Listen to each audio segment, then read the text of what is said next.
Bonjour à tous, bonjour à toutes. C'est avec un réel plaisir que je vous retrouve dans ce numéro de Entre les lignes. Nous sommes sur l'un des sites emblématiques de Ouidah, pour ne pas dire site emblématique du Bénin, le temple de Python. On est là justement pour parler de ce livre, l'alphabet de Vodou. Suivez-moi. Bonsoir Monsieur Esquil. Bonsoir chers confrères. Alors vous êtes l'auteur de ce livre, l'alphabet du Vodou. Nous sommes actuellement à l'esplanade extérieure du temple de Python, qui est aussi touché par la grâce de la dynamique en cours, qui constitue la rénovation des espaces touristiques du Bénin. Comment vous vous sentez?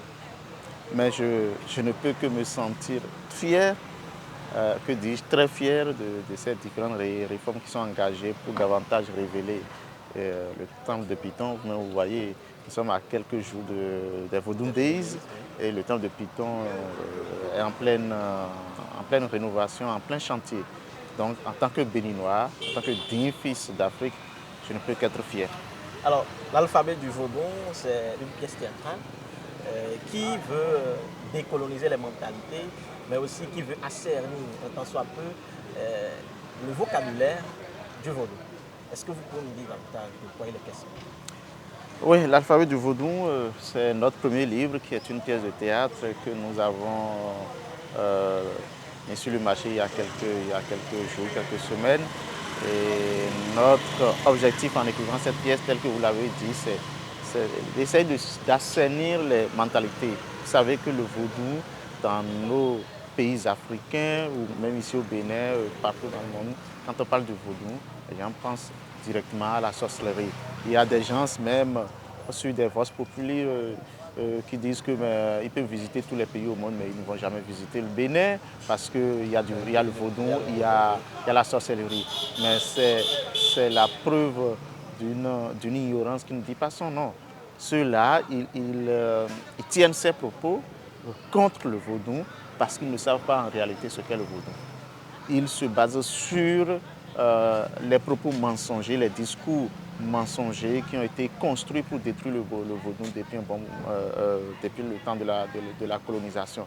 Donc c'est contre ces manières de faire que moi j'ai décidé de mettre sur le marché la pièce de théâtre L'alphabet du Vodou.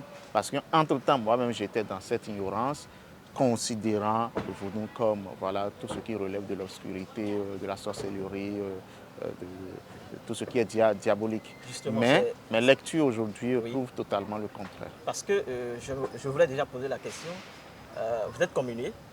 Oui, je suis baptisé communié, oui. Vous êtes professeur de français, Oui. éditeur aussi. Oui. Comment est-ce qu'on arrive à écrire donc, un tel livre sur le Vodou? Ah, donc le Vodou est-il réservé à ceux qui n'ont pas été à l'école, c'est ça?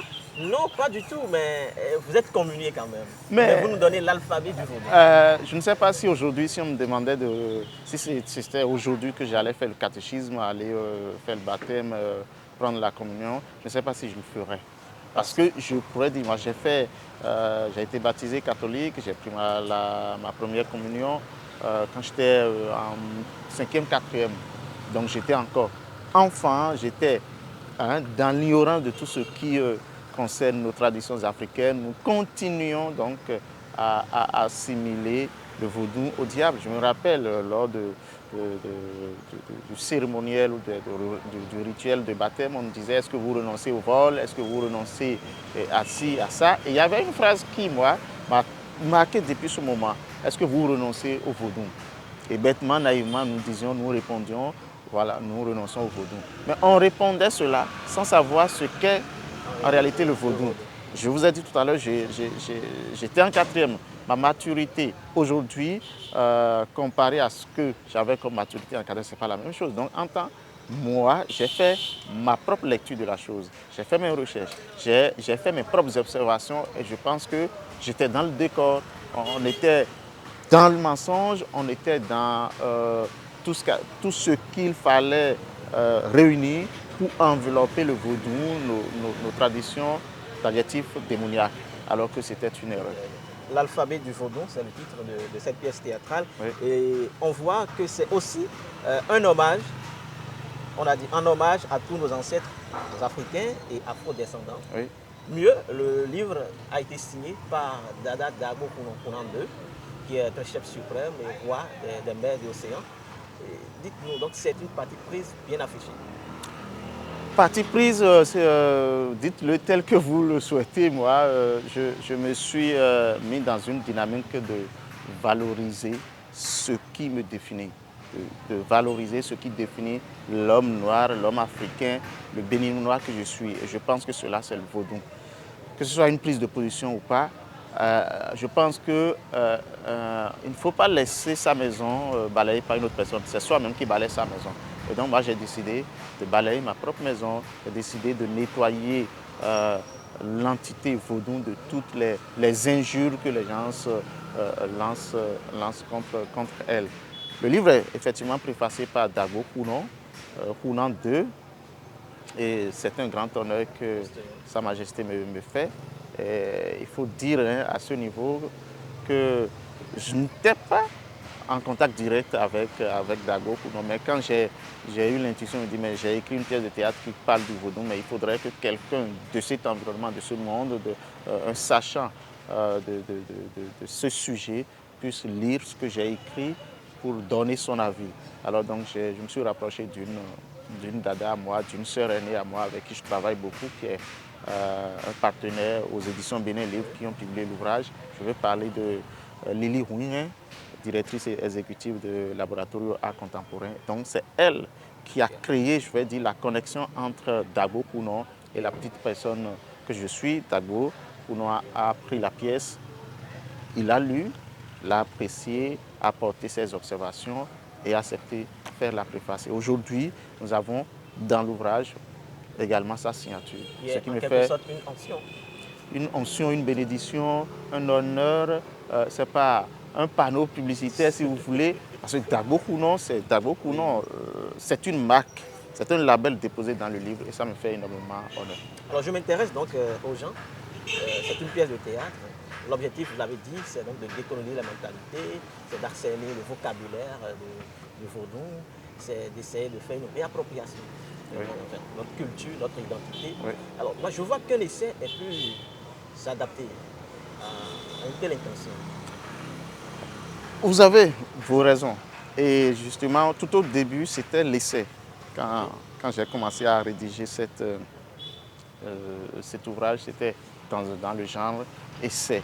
C'était en 2016. Mais en évoluant, je me suis dit, mais est-ce que ce genre est accessible à tout le monde?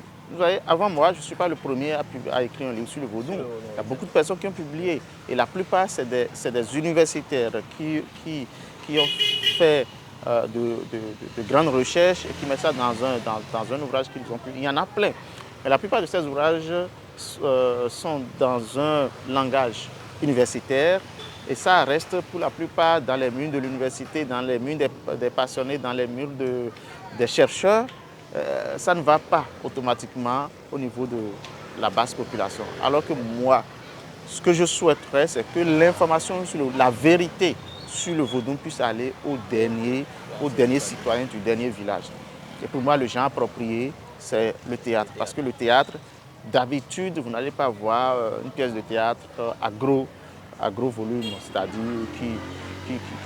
qui est tellement volumineux qu'on ne peut pas la lire en une ou deux journées. Et le registre est aussi accessible. Le registre est également accessible. Mais au-delà de ça, le théâtre, ça se lit, mais ça se vit également. Ça se vit à travers les représentations. Donc, le théâtre a deux zones de lecture. La lecture unipersonnelle, et la lecture avec un public qui est la représentation de la pièce. Pour moi, c'est le meilleur genre pour atteindre la grande population. Est-ce que vous pouvez revenir sur l'histoire? L'histoire, il faut dire, c'est un prêtre du vaudou du nom de Sosa Adam. Et je le dis pour faire référence à Sosa Gadengue, qui est l'une des grandes références en matière de promotion de nos valeurs, de nos entités culturelles et traditionnelles.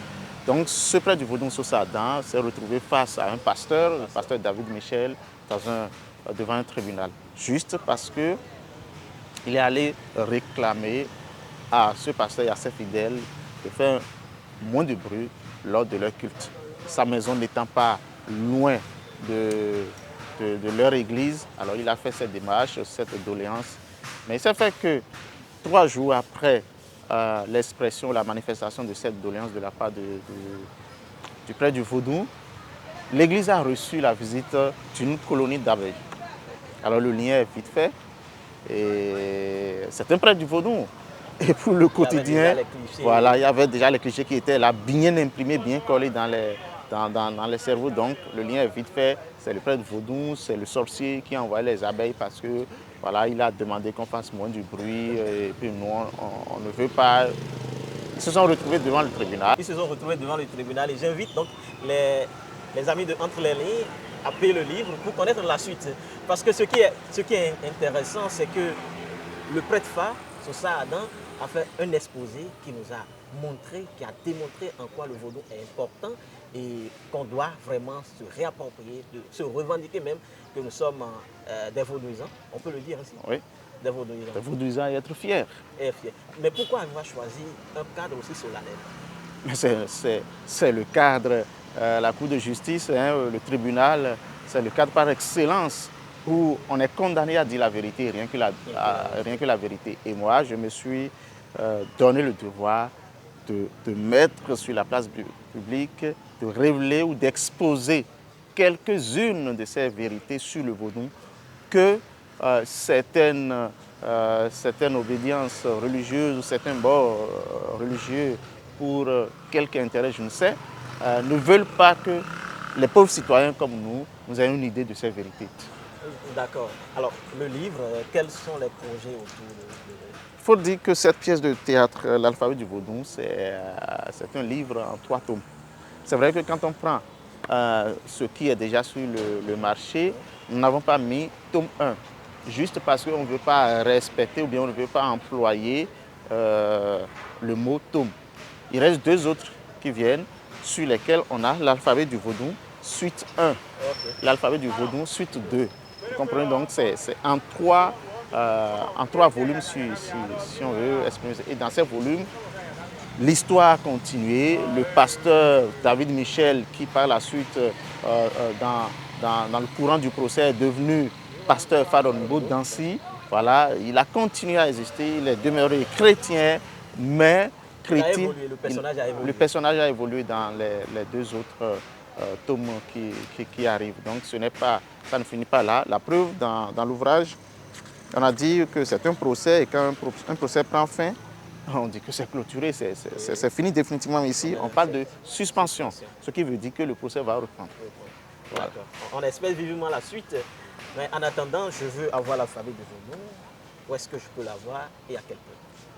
L'alphabet du vaudou est vendu à 3500 dans toutes les librairies, à Cotonou, à Porto-Novo, à Bomé-Calavi, à Parakou également, vous allez en trouver.